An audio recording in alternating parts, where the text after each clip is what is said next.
Pronto, voltei. Vamos começar do zero. Annalise Pasquini, vamos lá de novo. Menina, eu já convidei a Annalise para dar uma entrevista para mim. Está aí a Annalise agora. Ela não pode, ela entrou, mas não está aparecendo. Por que será que não está aparecendo, Annalise? Agora Cadê você? eu tô te vendo. Você me vê? Não, eu estou me vendo. Você tá me vendo e te vendo? Sim. Ai, gente, será que sou eu aqui? Que estranho. Muito Olha só. estranho. Ainda bem, ainda bem que Eu eu tô tô, pagando, tô bom, mas a pagando sua tempo voz, com você. a sua voz está aqui. Ah, Isso que é o mais importante. ah, É ah, rádio. Sabe o que o Instagram está pensando? Está pensando que eu estou no rádio ainda, que entrava tudo por telefone. entendi. Caramba, será que eu não, ninguém vai me ver e eu também não? Ah, Que que coisa estranho. chata! Olha E a- só, por que será que o meu Instagram é muito louco, Annalise? eu te É, vejo bem. Nós estamos divididas aqui na tela. nós estamos divididas, então pode ser que só eu que não esteja te vendo. E todo Tá. mundo. Deixa eu dar uma olhada aqui, vou entrar no Instagram aqui agora, tá? Hum. Nós vamos bater um papo com a Annalise e vamos ver aqui se está tudo certinho. Se Será todo que mundo está te vendo, está ótimo. será que as outras pessoas nos veem? Eu acredito que sim. Eu acredito que sim. Só quem não está te vendo sou eu. Mas é um Ana, prazer aqui, é, Neuza. olha, prazer é grande. Você está vendo nós duas aí, eu estou gostando muito disso. Olha aqui, estou ao vivo aqui, vou ver agora. Ah lá. Ah, todo mundo está nos vendo, só no meu Que bom. celular que eu não vejo. Muito louco, mas no meu notebook eu estou te vendo. Aí, Que pronto, bom. querida, A estamos todos Rosana, ao vivo. a Rosana nos salvou. Ela já deu a dica de que a gente está aí. Estamos vendo as Aparecendo. duas. Obrigada, Rô.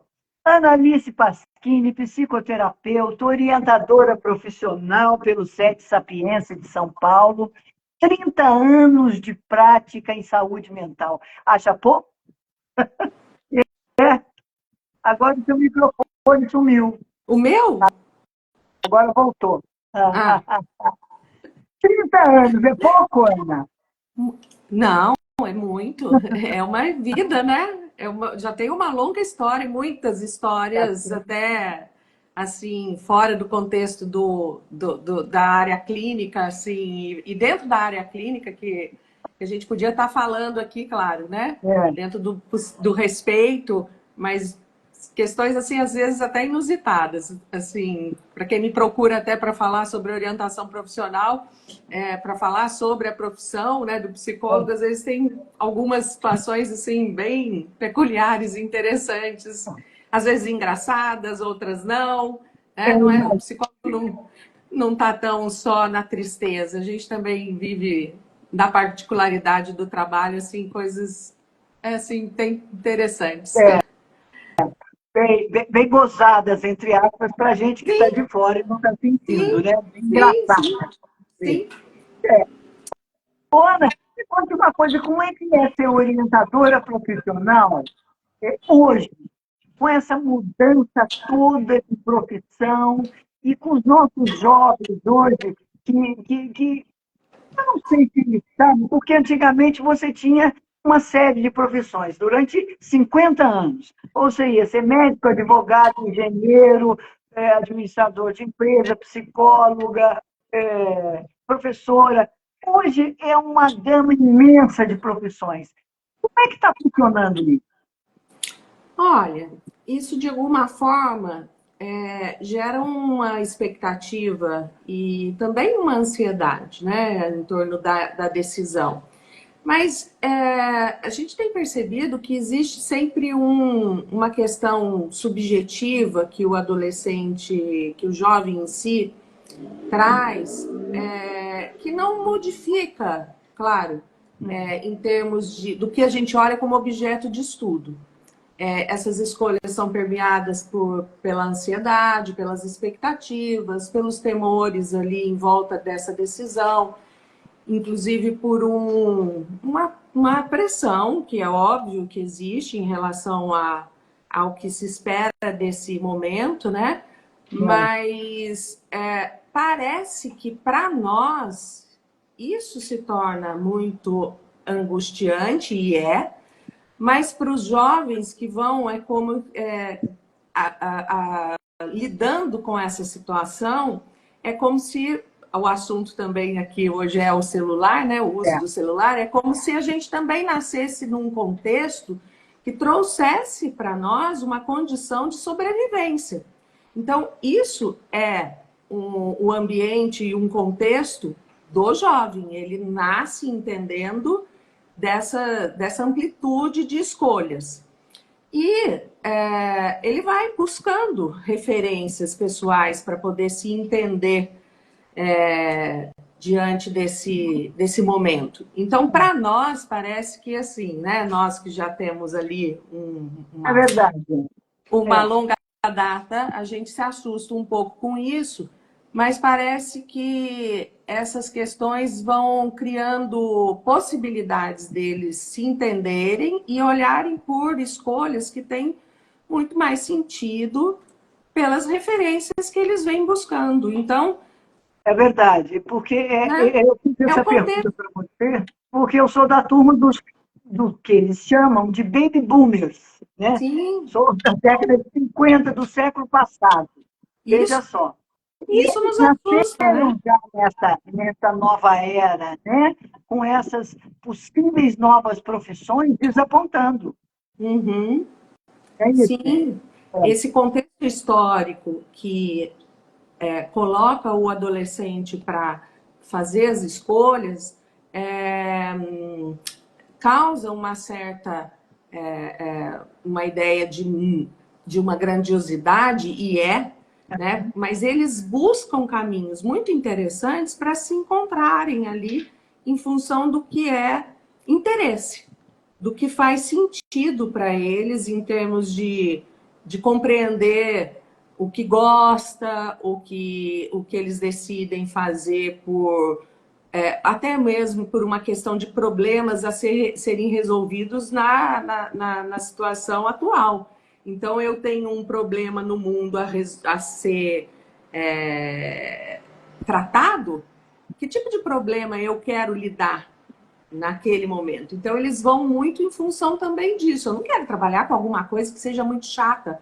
Eu não quero trabalhar com alguma coisa que não tenha esse sentido próprio. Então, essa é uma busca muito...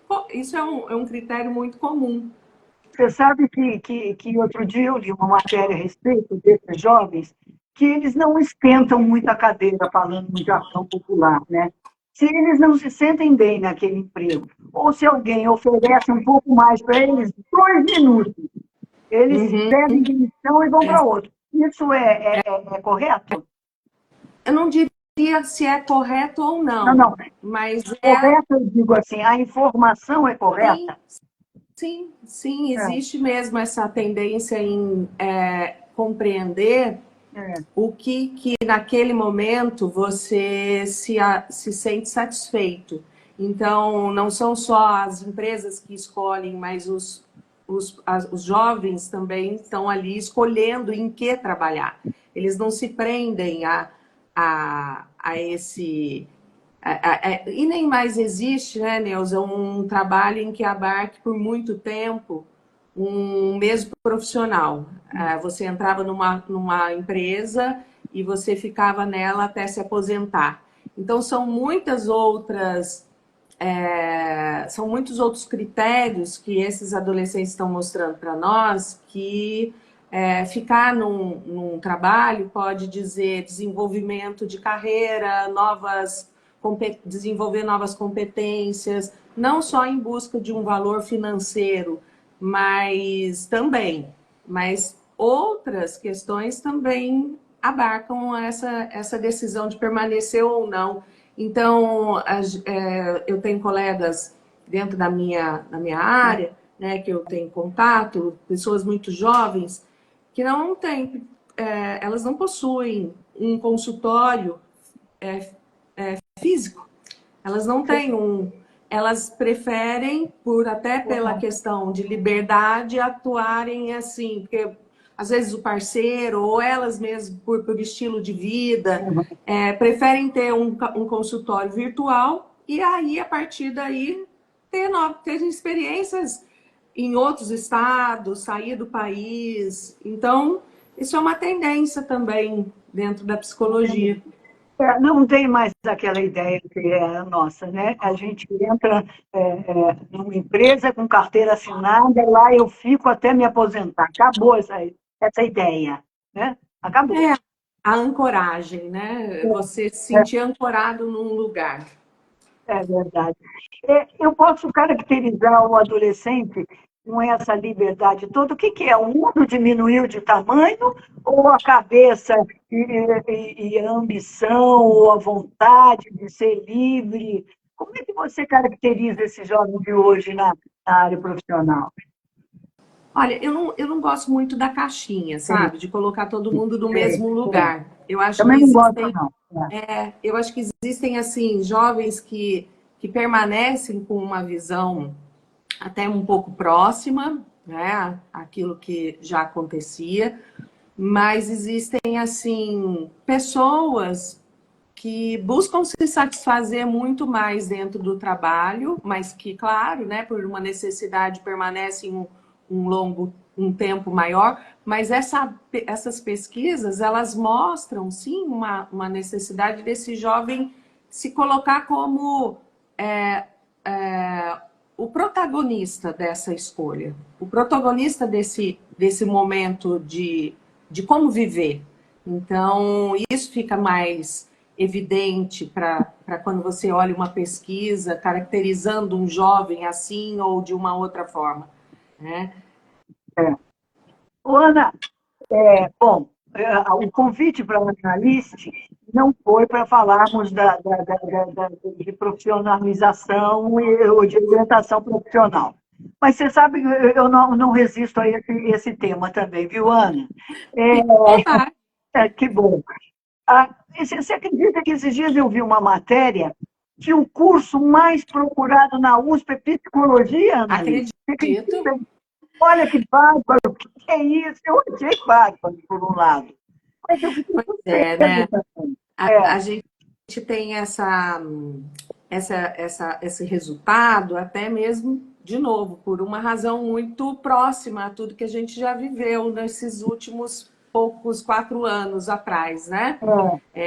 Já existia uma tendência da psicologia ter um posto de interesse dos jovens. Aliás, para nós que estudamos a escolha da profissão, é muito comum, em algum momento, a gente perceber o adolescente buscando essa área, em função muito simples. Ele está no momento de autoconhecimento. Então, esse pezinho, às vezes, na psicologia, ele diz respeito a essa necessidade de se compreender melhor. É, Então, muitas vezes, lá no consultório, quando eu recebo um adolescente, ele fala entre várias outras profissões, ele cita a psicologia. E aí, quando a gente vai investigar e conversar um pouquinho mais, é por necessidade de se olhar um pouco mais. E aí, quando ele vai mais objetivamente buscar informação a respeito da profissão e saber, porque daí depois a gente vai motivar esse adolescente a buscar um contato com um profissional, que ele possa falar um pouco a respeito de como é a atuação, né, no dia a dia. E eu peço para o profissional contar para esse adolescente como é que é a segunda-feira dele. boa, boa prática, E aí, boa técnica. então, ele vai se entendendo nesse. É, Muitos falam, bom, bacana, não, mas eu acho que eu quero só mesmo fazer a psicoterapia. Eu não, outros não, outros vão ser meus colegas. Muitos, assim, aqui em Guará é muito gostoso, que a gente vai encontrando com algumas pessoas Olha, você sabe que você foi fazer psicologia? Eu falei, olha que bacana, né? Agora nós somos colegas, enfim.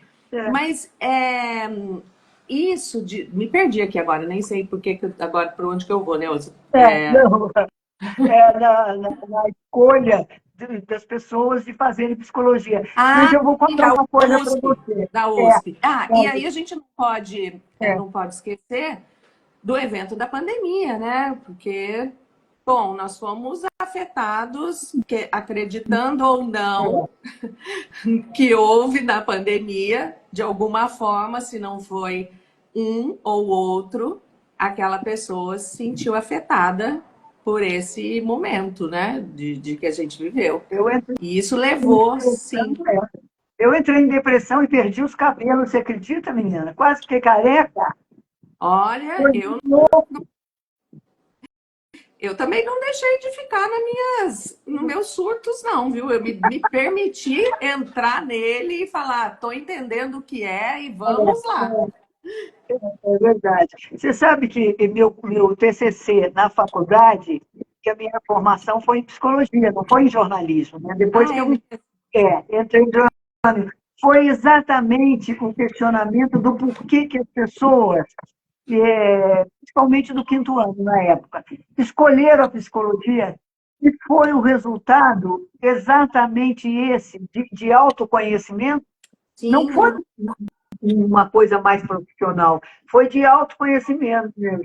E muita gente aí, quando chegava no terceiro ano da psicologia, caía fora, porque via que não era aquilo, né? é verdade. Tem uma pesquisa mesmo de colegas que É, ou é no segundo ou no terceiro, porque o primeiro ano é muito básico, né? é, Conversam com é. outras, é bem Aí, introdutório. Mas eu acho que se a gente buscar assim, em pesquisas atuais, eu tenho a impressão que o resultado não vai ser muito diferente do que você viu. é verdade. E Isso faz na década sentido, de né? 80, hein, gente? Lá no século passado. Pois é, mas faz muito sentido. A premissa para um passo dentro da psicologia é primeiro você entrar em contato com seus próprios conflitos. Isso já é um desencadeador para um conteúdo, né? Um acesso desse conteúdo desse objeto de pesquisa. Você é o seu próprio conteúdo. Então, se você se olha ali nos seus conflitos e se interessa por isso para desenvolver um trabalho com outras pessoas, pronto. Agora, se não, você se entendendo ali, não, quero. A necessidade é só cuidar de mim mesmo. Aí é só psicoterapia, não precisa fazer graduação. Vai para o Aliás, terapeuta e muda de faculdade. aliás, Muda de fazer curso. faculdade, ter conhecimento dentro da área de psicologia não garante saúde mental. Nem um pouco, e eu digo isso de cátedra. Pois Nem um é. pouco. E olha, a psicoterapia é a melhor coisa que tem no mundo, porque se você não faz, não encontra essa raiva dentro de você do que está acontecendo, você vai ficar fazendo bobagem aí, brigando com os outros na rua, discutindo Pois, política à toa, batendo o carro, essas coisas todas que infelizmente a gente está vendo, né, Analice? verdade. É verdade. É verdade. E escute, um dia eu te convidei para a gente conversar sobre o celular, automação educacional, né? Uhum. Sobre o celular. Passou o tempo e agora nós temos uma lei federal que proíbe no país todo o uso de celular nas escolas públicas e privadas. Vamos Sim. começar por onde? O que que aconteceu com as nossas crianças com o celular e agora a medida foi correta? Olha, eu considero essa lei muito importante, Neuza, para o avanço da educação nacional. Eu acho que essa lei, ela prevê, ela está aí vedando o uso dos aparelhos eletrônicos, os celulares, né, por toda a extensão do nosso território. E o que que significa isso, né? Para mim, eu entendo que não ter mais celular na educação infantil um, 2, né, no fundamental um, 2, no ensino médio, não cabe mais, não está mais autorizado, né? Claro que exceto em algumas situações específicas que a lei prevê lá. Mas o que eu penso? Eu acho que é um avanço absurdo. A gente estava retrocedendo em termos de desenvolvimento humano. A escola, por si, ela já é um espaço de desenvolvimento humano por natureza. E o que significa, né, falar sobre isso? Significa que o espaço de desenvolvimento que a gente que a gente tem quando a gente vai à escola, é de se tornar gente. Na escola, a gente não vai lá só para aprender sobre proparoxítona, feudalismo, pontos cardeais, né? A gente vai lá para aprender sobre o que é conhecimento específico, inclusive também sobre a própria relação. E aí, essas aprendizagens, esses conhecimentos específicos, eles se desenvolvem como instrumentos de pensamento. A gente está com eles ali, né? Mas a gente vai se tornando gente, a gente vai se tornando, né? Vai desenvolvendo a memória, vai desenvolvendo a atenção, desenvolvendo a capacidade de sociabilização.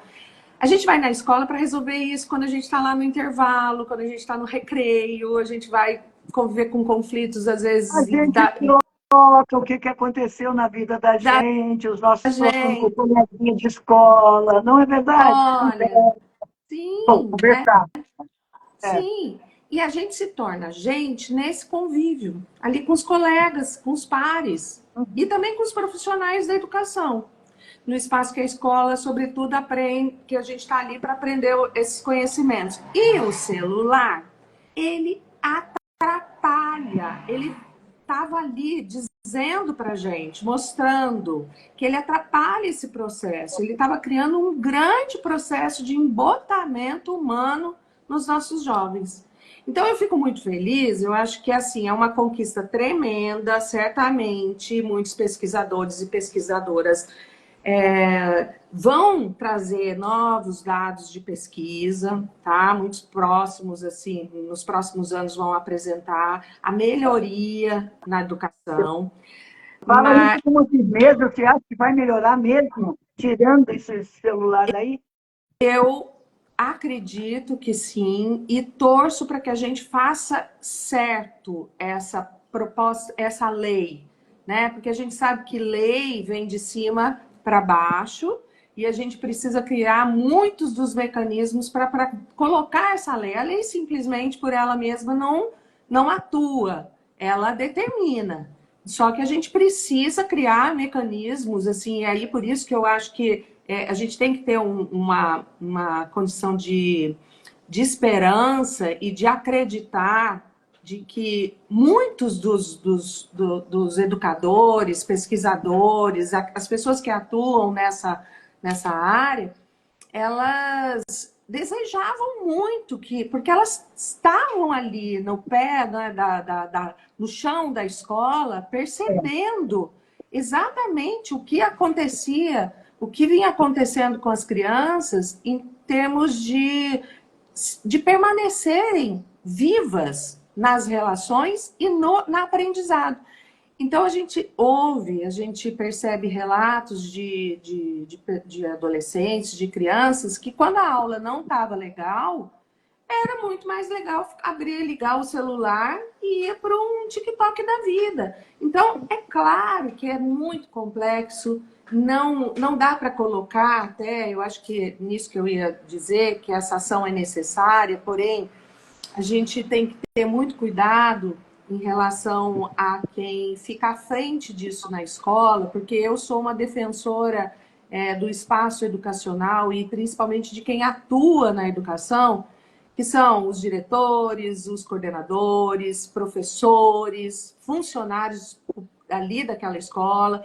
Eu não acho que a escola deva ser e o professor não deva ser colocado como aquele fiscalizador, sabe? Agora ele vai ser o investigador de quem não tá, de quem está com o celular. A escola Então vai ter que ser muito afinada nisso, né? sim, Todos os componentes da escola vão estar bem afinados nessa lei, porque nós vamos bater com a vontade o costume já do adolescente e tem uma coisinha a mais, Analícia, os pais. Os então É aí que tá, né? A gente está num grande desafio, porque educar nunca vem para poder dizer que a gente vai ficar no mesmo lugar, né? Os desafios estão sempre chegando e não dá para dizer que a responsabilidade agora se abarca no ombro dos professores ou É. da escola. A lei É, cumpra-se. É. sabe, assim, é por isso que eu acho que informação é o melhor caminho. O entendimento daquilo que a lei propõe é em função de pesquisas, é em função do que já foi estudado como há tempo, daquilo que os sintomas agora também aparecem em relação aos jovens, às crianças. Então, assim, é uma rede toda de apoio que precisa ser feita e não dá para colocar só na escola essa responsabilidade. Você falou Então, em sintomas, você acha que o comportamento da criança, depois desse tempo, habituado com essa maquininha, ela pode causar algum transtorno, então, ou algum desvio de comportamento? Eu não gosto dessas palavras aqui, mas uma então, mudança, vamos lá. quando você fala desse hábito, desse comportamento, desse sintoma, já existe até uma nomenclatura, né, para um transtorno que chama nomofobia. E a escola, é claro que o pedagógico está Troca em feijão junto. com arroz a fobia. Hã? Troca em feijão com arroz a fobia para os nossos ouvintes. A nomofobia é justamente o medo de não estar no acesso ao uso do celular. Então, você é como se, vamos dizer, eu saio de casa e quero ter a certeza de que a porta está fechada, e a pessoa volta. Então, a pessoa que tem nomofobia, que demonstra os sintomas da nomofobia, ela vai ficar com medo de, de que o celular não está ali ao acesso dela tão fácil. Então, O isso diz celular está na minha bolsa, está no meu bolso, esqueci o celular. Não vive mais justo. sem mim. É. E aí os transtornos eles aumentam em relação à ansiedade, porque você tá. Pensa bem, né, Neuza? A gente está assim. Nós também, adultos, né? Nós, de alguma forma, nós também também demonstramos certos sinais de que a Muito, gente precisa desse muito. aparelho, e não é demonizar, não é dizer que ele não é necessário. A gente está aqui hoje se podendo se comunicar com uma rapidez fantástica através dele. E Mas outras coisas realmente práticas que o adulto faz, que é pagamento, que são sim, inscrições, né? Essas coisas sim, práticas da vida. É. sim. Porém, o que a gente entendeu é que ele podia fazer algo a mais, né? E isso atingiu crianças e jovens. Se estendeu tanto a tanto os benefícios quanto os perigos do uso da tela para crianças e jovens, que a gente tem que colocar mesmo um pé no chão para refletir em que ponto a gente não pode seguir mais. E os educadores, né, eles entenderam que dentro desse espaço pedagógico, os prejuízos vinham sim sendo muito grandes e desencadeando uma situação de concorrência, né? Porque assim a velocidade que a internet, que os conteúdos da internet aparecem, são muito rápidos. E competir com um professor dentro de uma escola que precisa ter a valorização ali de todos nós, mas você colocar um jovem para se deslumbrar dentro de conteúdos tão fascinantes, isso naquele momento é um desafio muito grande para todos nós, inclusive para os pais, porque, Tá? Exato. obviamente, E né? vimos isso na pandemia, que os professores tiveram que aprender a lidar com essa máquina, que foi um Foram, momento, né, e foram de uso dessa máquina. Eu tenho amigas professoras que falam, olha, o que a gente enlouqueceu para aprender eles foram a heróis, fazer né? isso, o que a Eles, gente está fazendo aqui. eles Só foram. que agora vai ter que fazer de outra forma, Annalise. Pois é. E a gente E vai ter que agora? tomar. Pois é, e aí, assim, a gente precisa entender que é um tempo a ser construído dentro desse espaço. Então, informar os pais, a escola vem sempre como nesse papel, né? Acho que a escola precisa sempre, né, se aproveitar do momento para poder trazer os pais para compreenderem as condições que esse celular vai poder ser usado, né? Mas dentro de Ela nem entrar na escola pode.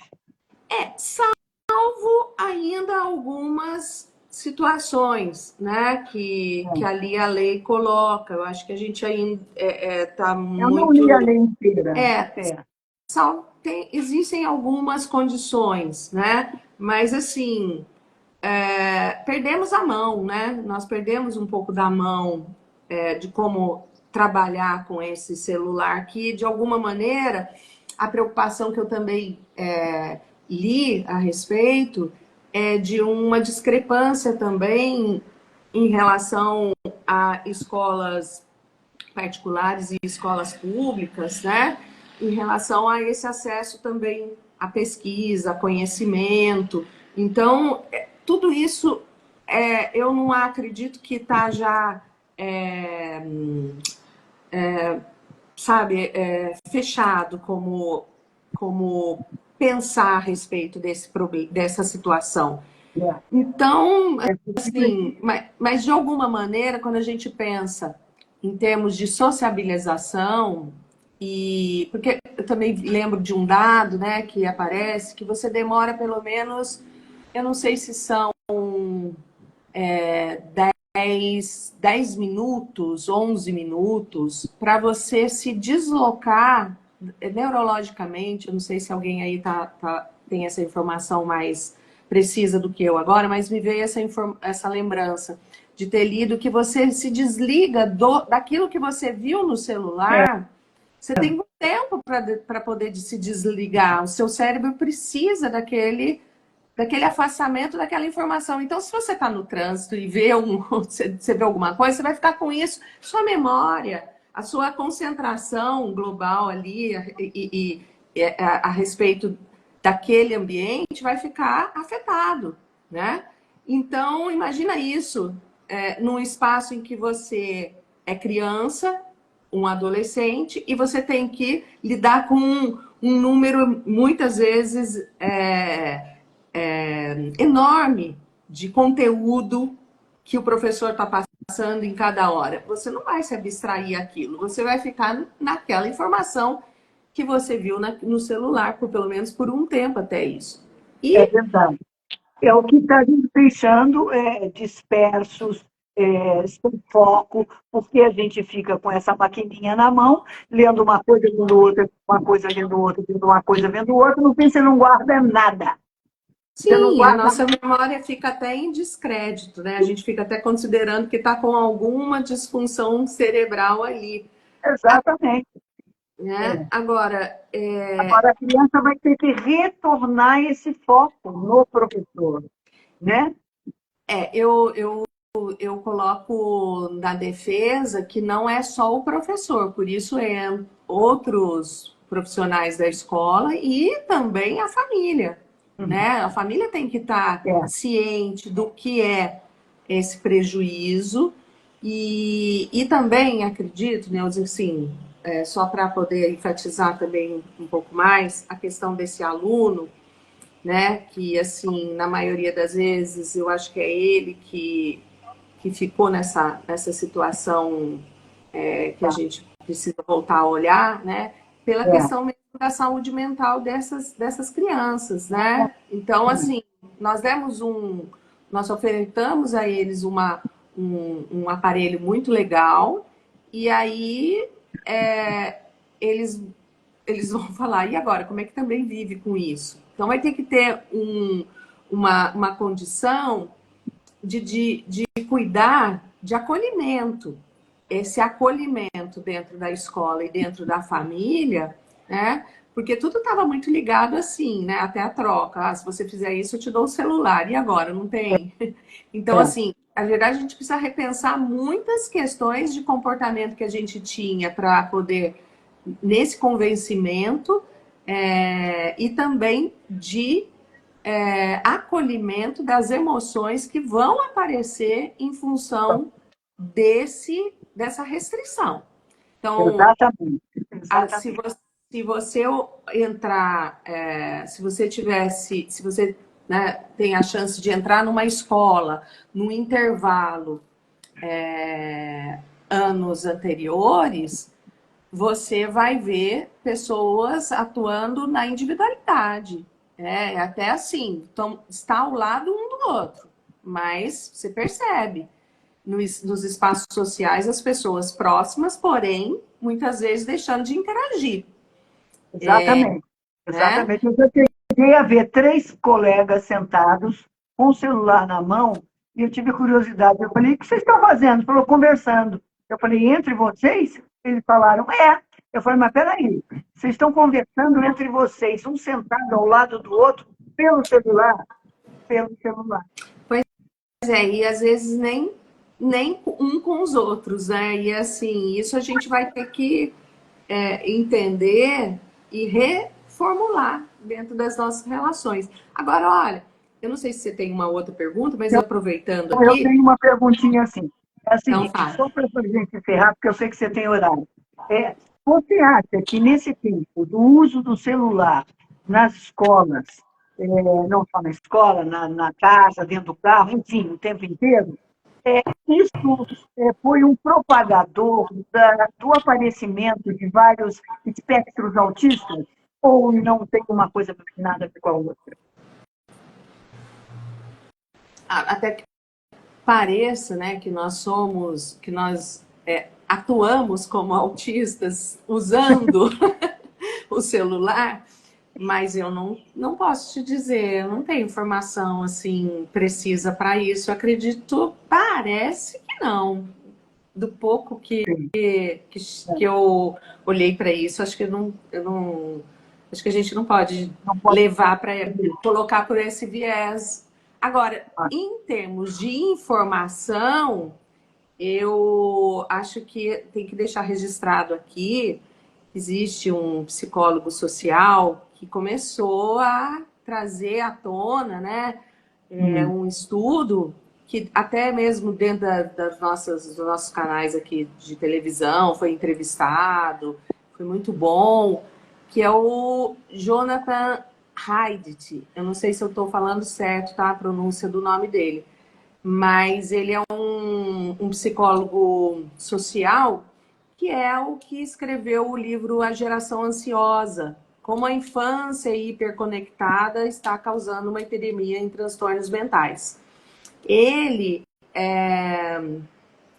apareceu também no Roda Viva, foi dar uma entrevista na TV Cultura, e assim, ele desde o início dos anos 2010, ele vem trazendo uma pesquisa que eu achei assim muito interessante e que me deu assim clareza por algumas que eu inclusive olhava aqueles dados e confrontava com situações que eu escutava no consultório e não tinha como olhar para aquilo como uma farsa científica. Não é ali estava aparecendo mesmo dados muito coerentes. Então ele fala, né, que existiu a partir da entrada dos celulares, dos smartphones, um aumento da taxa de depressão, da ansiedade, de transtornos mentais, que foi crescendo vertiginosamente. Então, assim, ele coloca como uma epidemia. E aí ele defende a retirada do celular da infância, assim, de uma maneira muito taxativa e bem radical. E vale muito a pena a gente ter acesso a compreender essa leitura, porque dali você conversa com dados e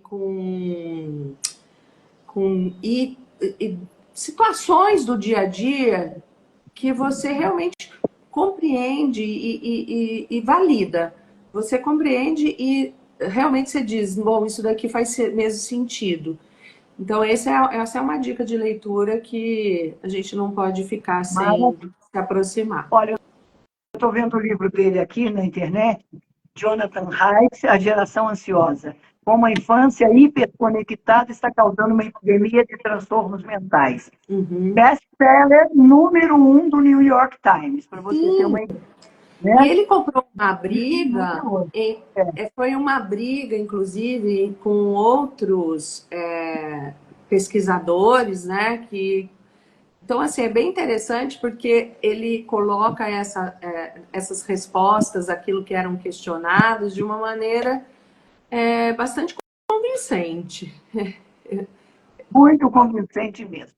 Ana, eu agradeço muito, Analice, a sua atenção, esse bate-papo gostoso aqui. Não, a gente eu gostaria de conversar mais coisas, porque eu tenho mais perguntas, mas como hoje está ansioso demais e não aguenta ficar escutando muito tempo, então a gente tem que aprender a enxugar um pouquinho essas coisas todas.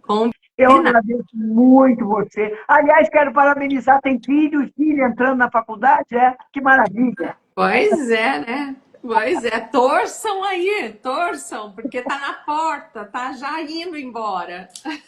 Escute, mamãe vai ficar com síndrome do ninho vazio? A gente tem. Aí é uma situação legal, né? A gente tem que sempre ter projetos para nós, né? Porque se a gente pensa que tem até aquele um estudioso que fala, né, que as mães são necessárias, né? Elas precisam ser necessárias, mas elas precisam também se ver necessárias. Então a gente tem a nossa própria vida, né? E para isso a gente vai olhando para novos projetos. Eu ainda tenho um filho de 13 anos, tá aí ainda tem um na maternagem, mas assim, eu tenho minha própria vida, né, Neuza? Eu também quero, né, ver a vida passar por um outro momento. Eu quero também ter outras experiências que não sejam só a maternagem. Exatamente. Porque tem mãe que vive para ser mãe, né? Depois o filho vai embora para a faculdade, pronto, não sabe o que fazer da vida. Aí entra em depressão. A gente tem que se cuidar, a gente tem que se olhar, a gente tem que perceber que existem várias portas aí para a gente poder entrar e sair, e nessas tem a maternagem. Obrigada, obrigada. Ela vai ficar morrendo de vergonha, ela está assistindo, mas não vou falar, ela sabe. Parabéns para você, que a gente querida. Tá falando. Vida nova. E olha, aproveite, porque é o melhor momento da vida da gente na faculdade. Não é? É onde a gente aprende tudo que pode e o que não pode. É uma delícia. É o que a gente estava falando aqui agora, né? Não é só ir lá para aprender uma condição específica para resolver problemas do mundo, é para poder também aprender como conviver com os outros. Isso é muito bom. Muito bom. Então tá bom. Obrigada pelo convite. Obrigada a vocês. Hoje é um dia muito alegre. Fernanda Torres está aí, candidata a melhor atriz. Ainda estou aqui como melhor filme. Já assistiu, Annalise? Ai, adorei. Vou assistir de novo. Tem vários aspectos ali que eu quero retomar. Maravilhoso, estou torcendo. Fernanda, nossa. Quem não acreditava que tinha que houve ditadura nesse país está aprendendo, né? Olha, você tem que fazer uma entrevista com alguém que viveu, né? Ou que famílias, eu não sei, né? Mas aqui em Guará tem muita história, né? Muita. Entrevistei o Gaspar, foi preso e torturado. Então eu perdi. Então vou retomar. Mas muito bom. Vou retomar isso aí. Querida, um grande beijo, parabéns para vocês aí, a família. E até a próxima. Até a próxima. Até a próxima. Tchau. E é isso aí, minha gente. Eu estou me segurando para não falar nada esses dias, depois da posse daquele outro inominável. Quando eu ouvi o discurso dele, da posse, e ouvi aquela comoção popular, aquilo me lembrou muito eu não estava viva, mas um discurso do Hitler na criação do partido em 1939. Não tem muita diferença. Não tem muita diferença. Vocês que não entendem e acham que o totalitarismo é só de esquerda, aprendam que é de direita também, e muito mais de direita do que de esquerda. Acho que nem posso dizer muito mais. Eu posso dizer que existem pessoas de direita extremamente totalitárias e pessoas de esquerda extremamente totalitárias. Mas meu pai me ensinava sempre que era o caminho do meio, o caminho do socialismo. Mas o socialismo ficou muito, essa palavra, associada a comunismo, então as pessoas acham que é a mesma coisa, e não é. Quando eu falo de socialismo, eu falo do social, da visão do social, do agregar o social, do trabalhar pelo social. E o social inclui todo mundo, todas as cores, todas as crenças, todos os gêneros, todas as religiões, todas as nacionalidades. Isso é o que eu vejo no socialismo. Isso que eu vejo que a gente tem que viver. Fazer o bem é uma frase, ai, que frase antiga, que chavão, que clichê. Mas fazer o bem sem olhar para quem? Não é isso? Jesus Cristo nos disse isso, e eu acredito nisso, porque eu acredito em Jesus Cristo. Se você não acredita, você pode acreditar em um outro Deus, mas eu tenho certeza que se você for estudar, todos falam a mesma coisa. Todos falam a mesma coisa. Nós não podemos mais viver no século XXI da maneira que esse homem está querendo transformar os Estados Unidos. Vai ser um grande problema. Um grande problema. Sabe o que eu peço para vocês? Rezem para ele. Não fica com raiva dele, não fica puto da vida com ele, não fica mandando raiva para ele, porque a raiva, o mal, uma pessoa do mal se fortalece com o mal que você manda para ele. Manda luz para ele. Manda para o Bolsonaro, manda para essas pessoas que têm uma raiva da vida e que acham que são donos do mundo e da verdade, manda luz para todos eles. Muita luz, muito amor no coração. O povo lá de cima está trabalhando bastante. Beijo para vocês e até a próxima.